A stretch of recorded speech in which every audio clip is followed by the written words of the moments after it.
nous avons plusieurs sécateurs, plusieurs fonctions. Donc le sécateur à enclume, le sécateur à crémaillère et le sécateur à coupe franche. La fonction de ces sécateurs, c'est le sécateur à crémaillère, ce sont pour les gens qui ont un peu de difficulté avec leurs mains, voire canal carpien. On a plus de force avec ce sécateur crémaillère. La coupe franche, c'est plutôt pour tout ce qui est rosier, enfin classique, quoi. Par contre, la coupe à enclume, ce qui va permettre de couper tout ce qui est bois mort et bois dur.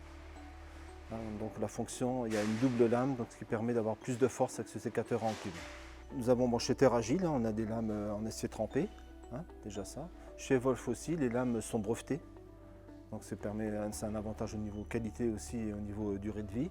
Après, nous avons aussi la poignée tournante, sécateur à poignée tournante, ce qui va permettre les gens qui ont du mal avec le nerf carpien, ça permet de travailler tous les doigts en fait. La poignée tournante permet de faire travailler tous les doigts, donc c'est important pour les gens qui ont un peu de mal. Terragil, que ce soit main gauche ou main droite, il y a une fonction. Chez Wolf aussi, il n'y a pas de souci. Donc que ce soit droitier ou gaucher, on a les fonctions des deux, on peut faire les deux mains, quoi. Il existe des tailles dans les poignets en fait. Par exemple chez Gardena, nous avons de la taille de S à XL.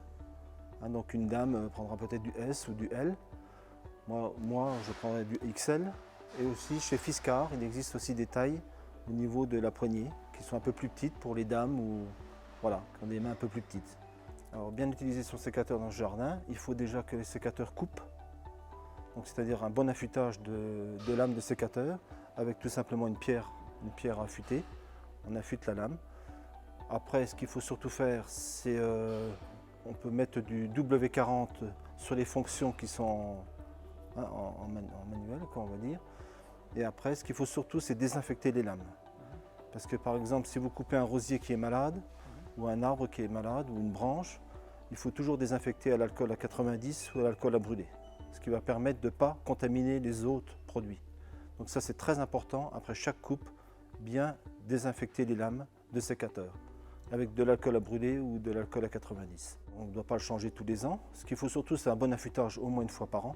Enfin, une fois par an, ça dépend ce qu'on fait dans le jardin, mais plus on va l'utiliser, il faut faire un coup de pierre affûté, c'est très rapide, et puis au moins vous avez un sécateur qui coupe bien.